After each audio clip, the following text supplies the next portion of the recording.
Hello, fellow Interwebbers. Welcome to week 2 Roll Draft League Season 3 match battle thing. This is Postcom. I recorded the whole video. I had no face cam, no audio because I had a friend over and I really didn't have time to do calcs and I didn't want to sit down and record. I had a busy weekend. Got 2 finals, one in 2 days and one in 3 days. So I've been really busy this weekend, so I didn't really bother recording, but now I've got some free time, so I'm sitting down doing Postcom for it. Really quickly, I run through the team, tell you what we brought, what I thought she would bring. First up is Mad Duck, the Magmortar. He has Return, Earthquake, Flame, Charge, and Belly Drum. Oh, you can see, oh, there's a bottom screen now. There's a bottom screen, I forgot about that. You can see it, okay. Mad Duck here is Citrus Berry. I probably could have done a Figgy Berry or something that, something like did full, or did half rather than a quarter, but Citrus Berry will... I had it on here because I didn't want to risk coming in. I should have thought Entry Hazard or something, but Citrus Berry it is. Up next we have Bernie. Bernie the Porygon 2, Tri-Attack, Ice Beam, Thunder Wave for cover. Bottom screen, so nice to see. I'm bringing Trace because this is going to play into the match. In Gen 6, I thought you were able to Trace Magic Bounce, then like Toxic Bounce back to them. I know Bounce only can work once, so I thought you could Trace and then reflect off their Bounce, but because I'm 90% certain I've done that in Gen 6 with Mega Sableye. I'm like 90% certain I've done that in Mega Sableye with Toxic, with a Porygon 2. Get in there with Trace, Toxic, boom, Mega Sableye's Poison. But in Gen 7, if you try to Thunder Wave a Magic Bounce Mon, my own Magic Bounce does not reflect it, unfortunately. So we know that now. We'll get to that anyway. So Bernie has Trace for that reason, which should have done Athletic instead. But Tri-Attack, Ice Beam. Ice Beam, of course, would have been for the Flygon, for the Delmise, for Marowak. Tri-Attacks for everything pretty much except for the Delmise. It's my mid-ground play is Tri-Attack, Thunder Wave to slow some things down, Recover to stall some things out. This is a mostly bulky set, max attack, pretty good special defense, and then some attack, or sorry, some defense EVs. With this, it is max attack. I'll pull up my stats real quick so I can do the best job of running this through for you guys. So Magmortar is a 104 HP, 252 attack, 20 special defense, and 132 speed. At 132 speed, with Magmortar, Adamant Nature, it will outspeed everything on their team except Scarfers at a +1 with Flame Charge. Porygon 2 is 252 HP, 164 special defense, and 92 defense. Up next we have Bruce the Mega T-Tar. Bruce the Mega T-Tar has 144 speed, same thing with Dragon Dance at +1 speed. He outspeeds everything barring a Scarf. 252 attack and 112 HP, Jolly Nature, Stone Edge, Crunch, Ice Punch, and Dragon Dance. We have the Conkeldurr, the Salt Vest. There were two reasons. Okay, so when I get to the match, I'm not sure I can pause it. I don't think I can, but I'll address what happened with Conk after the match. But we have 136 HP, 252 attack, 20 defense, and 100 special defense. I did not bring Mach Punch because it did not cross my mind. I'm gonna say that now. Up next, we have our final two. We have Meep the Mesprit with Leftovers, Stealth Rock, Toxic, Knockoff, U-Turn. This thing is 96 speed, 60 special defense, 100 defense, and 252 HP. The 96 speed, Timid Nature, allows me to outspeed anything barring a Scarf in Incineroar. And I believe this would outspeed Marowak. This should outspeed everything apart from Flygon, Ninetales, Rotom. Actually, no, this would outspeed Marowak, Fortress, Delmise, and Incineroar. This thing was for the Incineroar because I don't want to get stuck with taking a Darkest Lariat, so I wanted to have be able to U-turn out on this thing, Toxic, whatever I want, kind of come in and out pretty easily. Finally, we have Stokely, the Heliolisk, 252 special attack, 244 speed, and 12 special defense, Timid Nature, Dry Skin. Probably should have done Sand Veil, but Dry Skin it is for the type of any. Choice Specs, Volt Switch, T-Bolt, Surf, and Hyper Voice.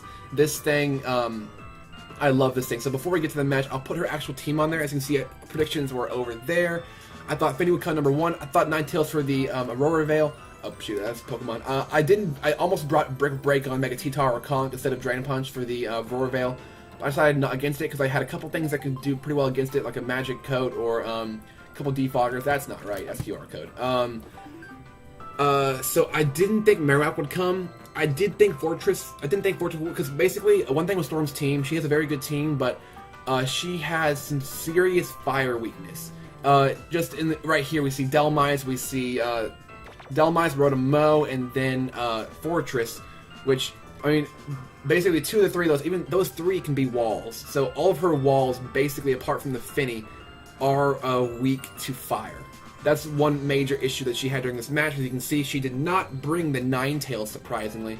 Ninetales did not come, Incineroar did not come, and Espeon did not come, I believe. And so there was no Flygon, and there was no Delmise, I'm correct. So, you go there. You go there. Oh, hang on. Who was... Oh, yeah, sorry. I missed this thing. Yeah, and then Blacephalon came there. Am I right on these 6? Yeah, there it is. Okay, so we're going to start the match and get this going. Okay, so my designated lead was Meep, or the Meep Mesprit, I believe, was my designated lead, because that thing, I wanted to get Rocks up, I could U-turn, I could do Toxic. Actually, no, I think I led Magmortar. I'm not sure. Okay, sorry. Stokely was my designated lead. Stokely is my lead, because Stokely outspeeds most things. The Rock comes in, which is the Fortress. A T-Bolt would have done like 80%. I thought she was going to go to Marowak, so I went with the Surf.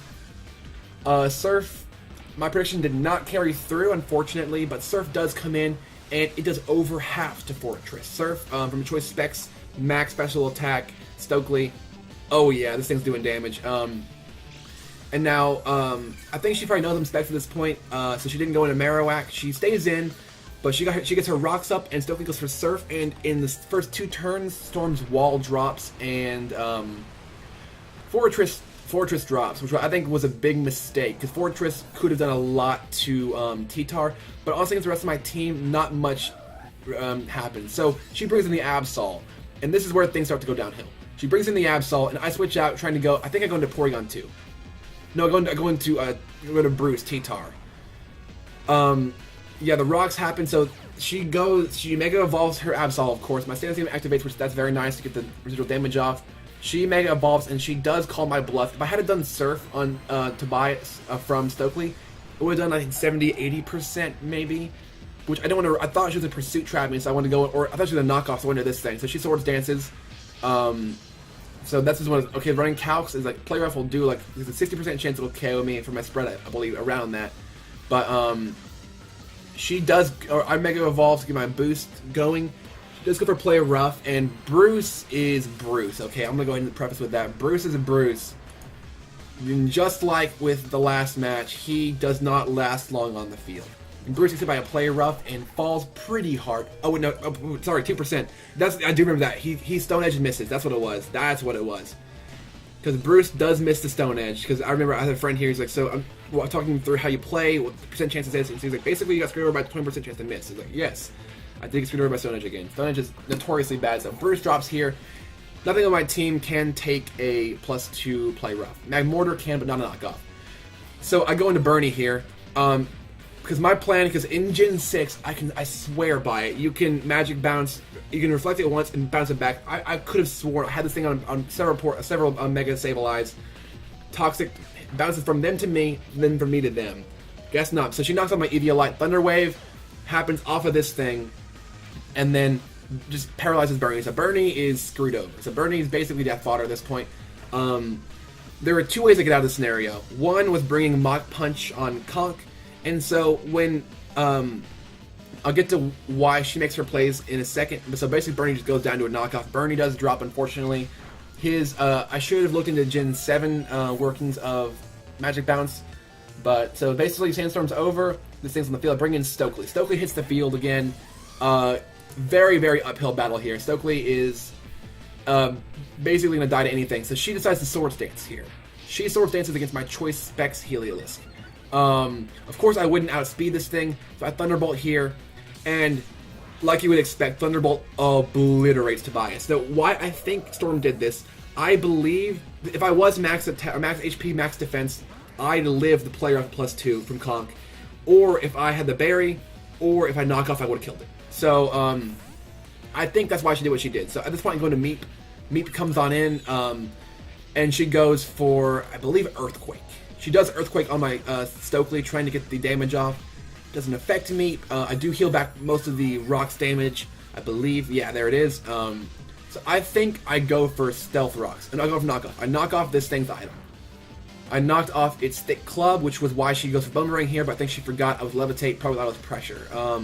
So she does a waste a turn there while I knock off the item. At this point, I can Stone Edge, sorry, I can Stealth Rock, I can Toxic, I can U-turn. At this point, I believe she goes into Buzz Cut, I believe I Stealth Rock here. I'm not sure. I do Stealth Rock here, so Meep gets her Stealth Rocks up against the Rotom-Mow. Rotom-Mow is, this set she brought, I'm very interested to see what it was, because this set, you would think it would outspeed Mesprit, but it doesn't. This thing does lose to Mesprit. Mesprit outspeeds, knocks it off. It does lose, it gets a crit, loses its Meadow Plate for Leaf Storm. And she defogged my rocks away, which I'm okay with because, other than my evasion, but, Mesprit doesn't really need evasion that much. I do sit there, I take most of it pretty well. I Stealth Rock again because I can. I probably should have Toxic there just in case, but I do go for the Stealth Rocks again. Because everything on our team, nothing on our team is now immune to a Toxic. She Shadow Balls me here, does less than half, or a little bit less than half with the Rocks games. I do heal up. And so I think, I can't remember my play here. Do I U-turn, do I Toxic? I do U-turn here. So when I was talking to my friend, I was like, I got a very, very hard play to make. If I double into Stokely, I am immune to Shadow Ball, and I guarantee kill this thing with Hyper Voice. But I do go into Mad Duck here, because I thought she might have predicted me and gone for a Thunderbolt, or gone for a Leaf Storm. So I played it safe and went into Magmortar here. Magmortar takes about 20%-ish from the Shadow Ball. I Belly Drum here, because I was thinking I do outspeed this thing, looking at my speed stat between this and between Mesprit. So I Belly Drum. My Citrus Berry goes off. I do get the +6 attack, and I hopefully live. Oh, never mind. No Shadow Ball. She goes for Defog again, predicting my rocks again. So she defogged again. I guess I already had rocks up again. Never mind. So she did do that. I think her Blacephalon might have been. No, it wasn't Focus Sash. I don't know what. Maybe she was of course trying to keep Blacephalon alive. But so Rotom does drop, and I get my +1 speed boost. I think she thought, okay, this thing's not really a threat because Cephalon outspeeds, Aerial can outspeed. I think that was her thought process. The Flame Charge really did screw her over. She goes into this thing hopefully trying to take me out. I do go for Return here, and it was a damage roll. And we do come out on top of the damage roll. We do knock out Finny. Up next are Blacephalon and her Marowak. I'm not sure if Blacephalon was Scarfed. If it was, she should have brought the thing in immediately, but she goes for Protect here. Not sure why. Maybe just, she doesn't have leftover. She had Thick Clubs. I'm not sure what that was for. Just maybe to scout. But so at this point, with a Flame Charge up, and Flame Charge of course will kill Marowak 100%. With Flame Charge up, I will outspeed a Scarf Blacephalon, I believe. So I am like 90% certain with my set. I do outspeed Scarf Blacephalon. So even if it was Scarf, she brings in Pennywise, the dancing clown, in its shiny form, of course. It looks awesome. And then Mad Duck looks it in the eye, clicks Earthquake, and a +6 Earthquake. Could have been probably -6 to still kill this thing. Blacephalon's very frail. But this thing, in all its Pennywise dancing glory, does faint. And Mad Duck secures 4 kills for our team. Secures the kills on Blacephalon, on Finny, on Marowak, and on the Rotom-Mow. And Heliolisk killed the Fortress and the Absol. We did lose Mega T-Tar to the Mega Absol, and we did lose Porygon to the Mega Absol as well. At this point, we are now 1-1. With 1 win, 1 loss. We are now at a differential of +3 because we had -1 last match, +4 this match. So the only one above us right now on the ladder is Dominator, our former co-coach, now our division rival who beat us last week. Next week I'm playing Michael in the Ohio Ninetales, and he did lose Dominator this week. He's got a very threatening team, so I'm going to do some prep for that after my finals this week, and hopefully come out on top. Got a busy week, but after that, should be good to go.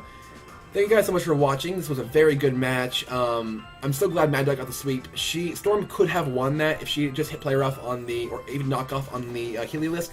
Although, I'm pretty sure she would have won that because, as far as I'm aware, if I did some calcs, if I had a max HP, max defense, I would have lived +2 Play Rough.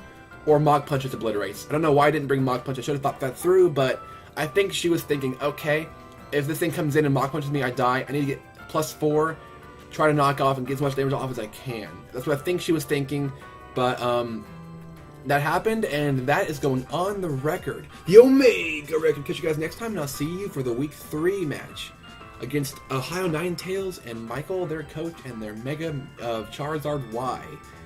I think that's gonna be pretty fun to go against. Anyway, catch you guys next time.